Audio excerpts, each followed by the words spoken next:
Paul Roos, the captain of that team, a man who had a strict religious observance, brings over his team in the wake of the All Blacks of 1905. And of course, in their own way, they're almost as sensational.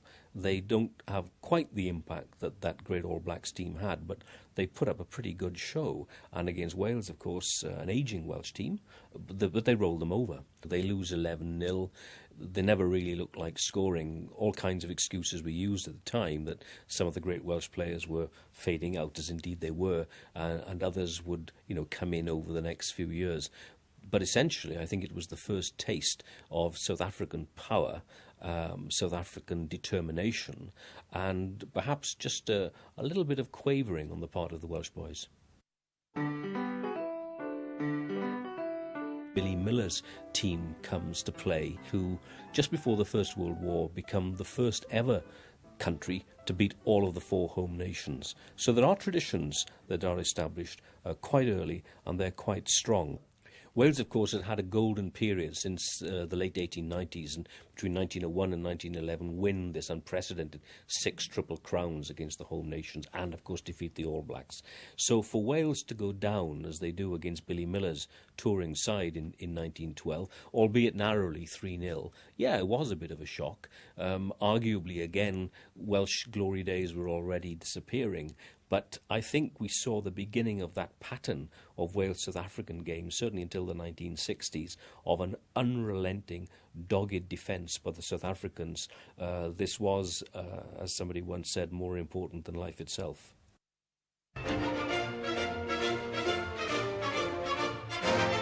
Benny Osler's Springboks were thought to be a dour and uncompromising team based around Benny's boot and the dive passing of scrum half Danny Craven, Mr. South African rugby in later years, of course.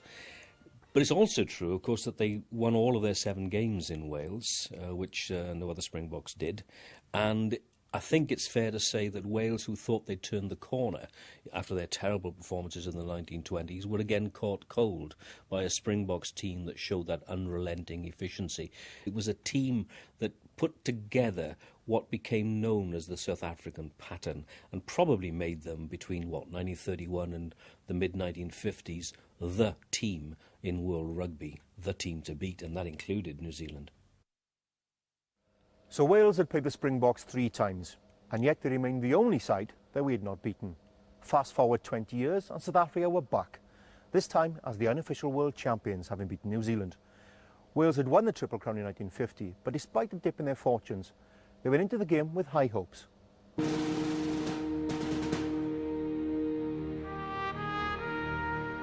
Tactegau gwellus. Arguably, Wales could and should have won in 1951, a narrow 6-3 victory to South Africa. But when you think of the backs that Wales had, Bleddyn Williams, the great Lewis Jones, Malcolm Thomas, this was a team that was in that mini golden era of Welsh rugby. I think you'd have to say they probably got the tactics wrong on the day. And again, South Africa not just held on, but ground them. Came with a tremendous reputation.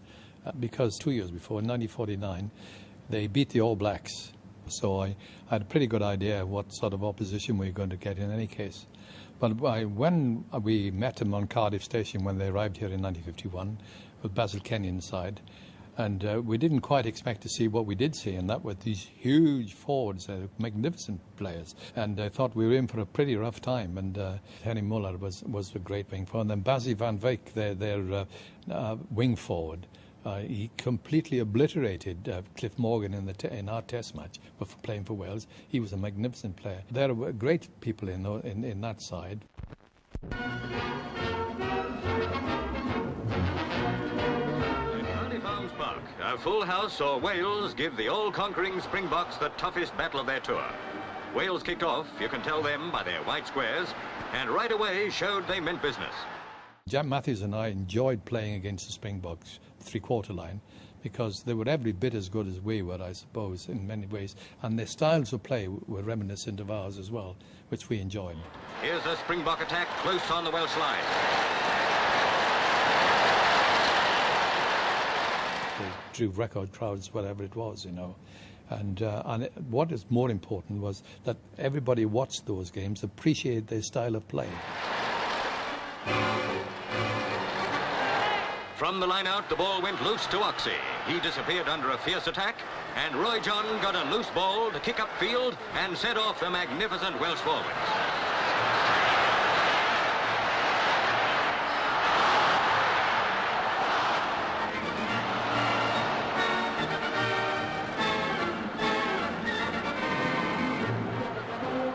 South Africa scored first. Latigan passed and Oxy raced for the corner flag as Ken Jones and Gerwin Williams tried to intercept. With no conversion, the Springboks led by 3 points at half-time. What I was upset about was that the tactics were the wrong tactics on the day. I know the ball was wet and slippery and this, that and the other, but we never used the ball as we should have done. Unfortunately, Cliff Morgan was his the third game as an international player. He wasn't at that time a great kicker of the ball, and that was because it was instilled in him when he was in school. Well, Edward Gribble was his sports master, and he used to fine them a bit or keep him gated at school if he kicked the ball to touch. So that was instilled in him. So he wasn't a great kicker of the ball, and he made Johnny Buchler, their fullback, one of the greatest players, you see, because he never missed the ball, and then he kicked the ball back, of course, with great interest, and that was disappointing. A desperate moment for the Springboks, but Buckler relieved the pressure. So it was only in the last 5 minutes or 10 minutes, really, that we decided, look, let's take the game into our hands behind the scrum and say, let's get the ball out. Second half. Wales were doing grandly, but the Springboks hung on to their slim lead with a hard, fast tackling, and they went further ahead when Bruce dropped a grand goal. Tired but still fighting grimly, the Welshman wouldn't let go.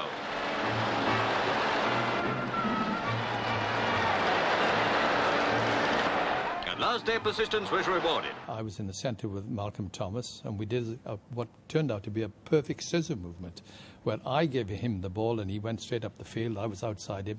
And he came up to Buchler, gave me the ball, and I scored a try, but not quite near the post. Malcolm Thomas passed to Bledwin Williams, and he flashed through to touchdown. But that was the end. Generally speaking, overall, I suppose, on the day, the Springboks deserved to win, I think. Less than a decade later, the Springboks would be back in Cardiff. Avril Milan's men were nicknamed the Unsmiling Giants. The game itself was played in torrential rain and howling winds, just as I used to like it. However, despite the conditions, we almost managed that elusive first win. O'r galon yn y gwynt a'r glaw. To us it was a wonderful opportunity.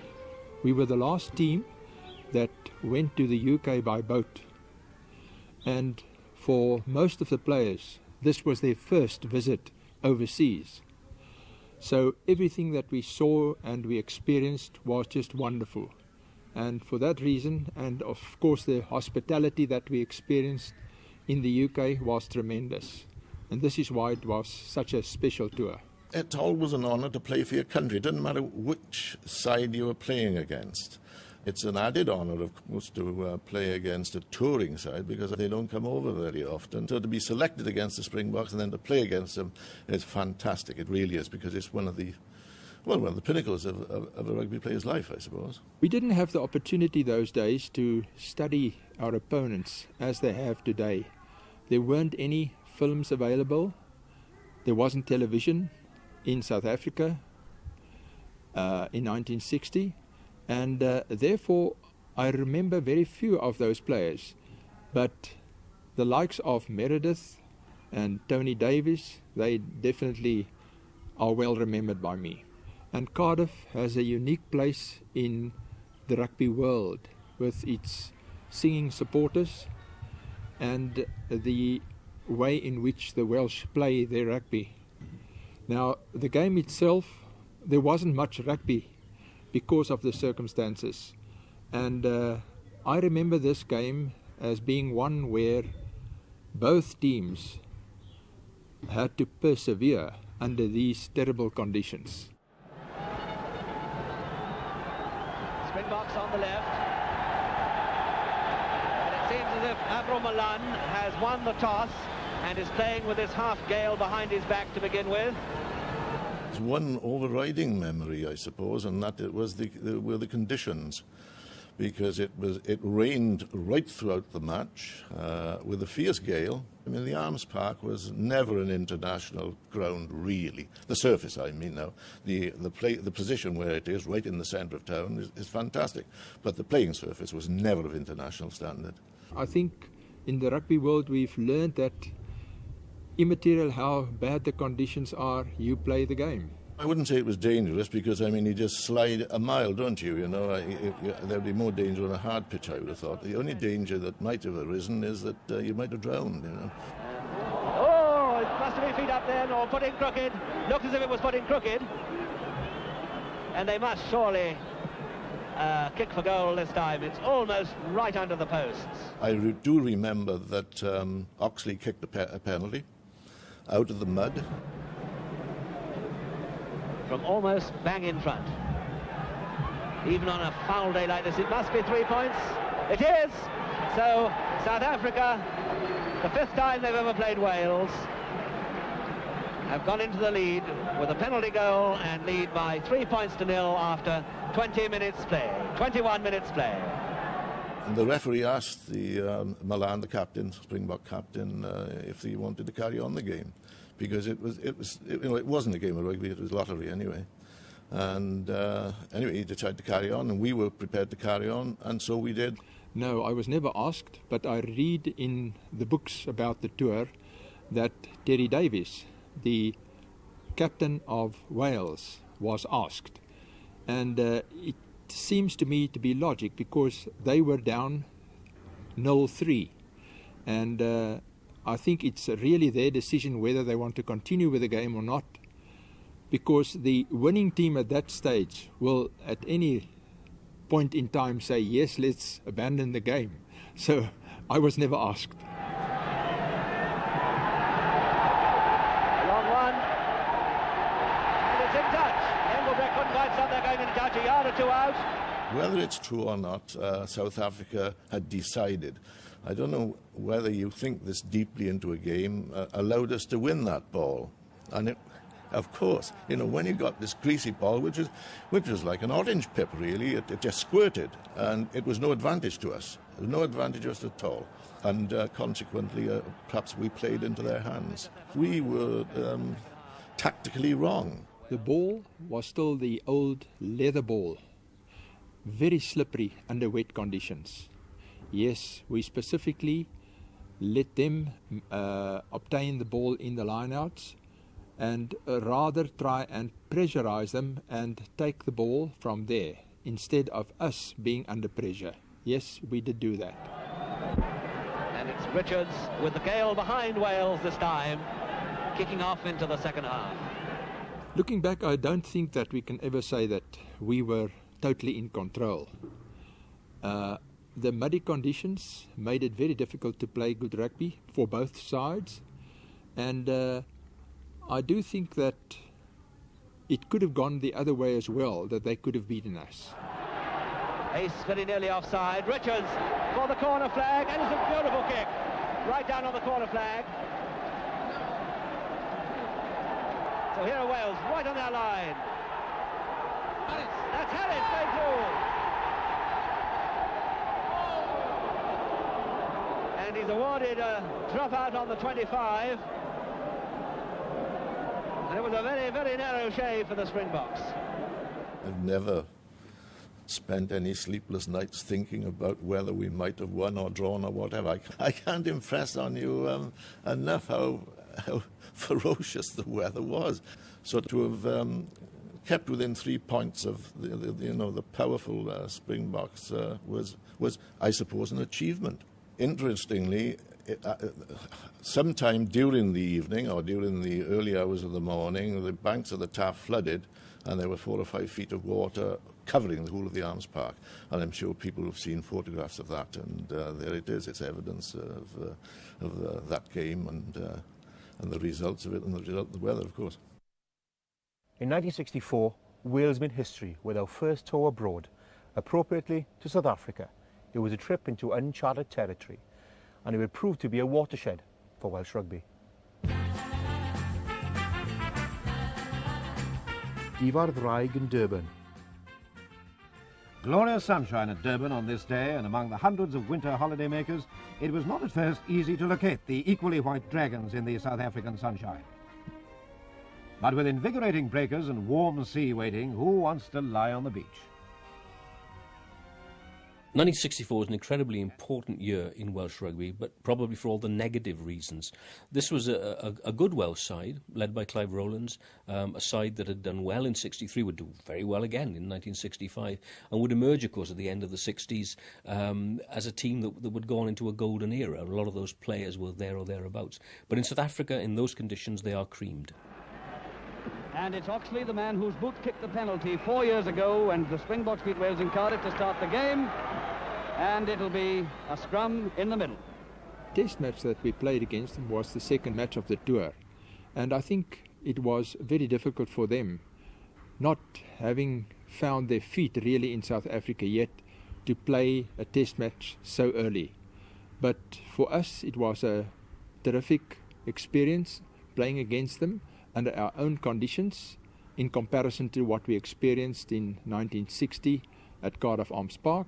And yes, I do remember the game as being wonderful because of the way in which we were able to score against them.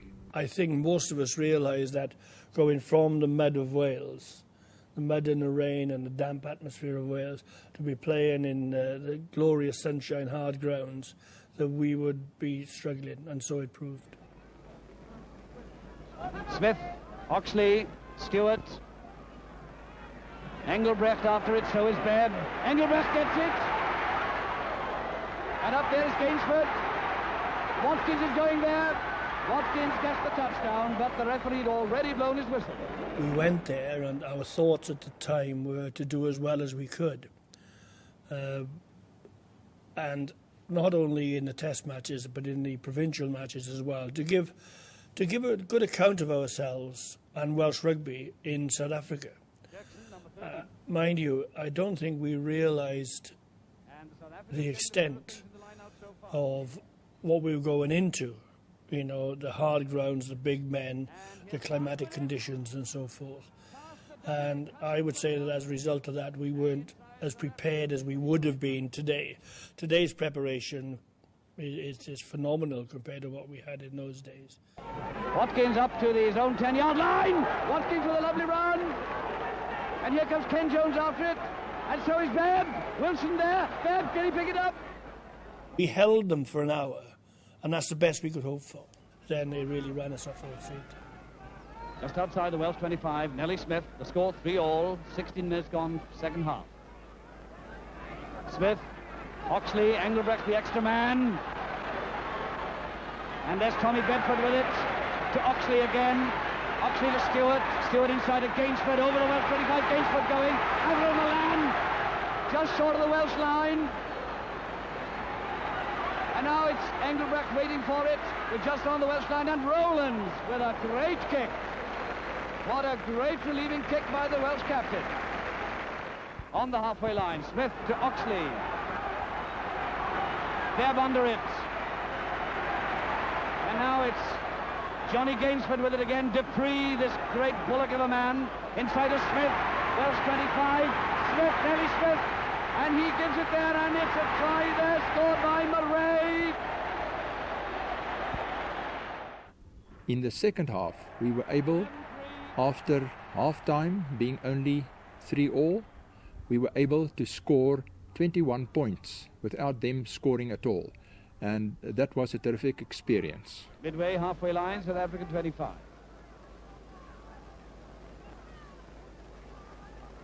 Smith, Oxley, Johnny Gainsford, and back to Bedford. Bedford running away there. And now it's Smith again, the scrum half for South Africa. And up comes Murray, and now it's Engelbrecht. Engelbrecht tearing away there, but the referee's whistle's gone. Just inside the Welsh half, Yanni Engelbrecht with the ball. Back to Hopwood, to Avril Milan, to Smith, to Oxley, to Johnny Gainsford. Gainsford going through, to Stewart, beautifully taken. Inside to Smith, over the Welsh 25, Murray with it, and now it's Milan, and it's now Smith who scores a great try for South Africa in the closing seconds.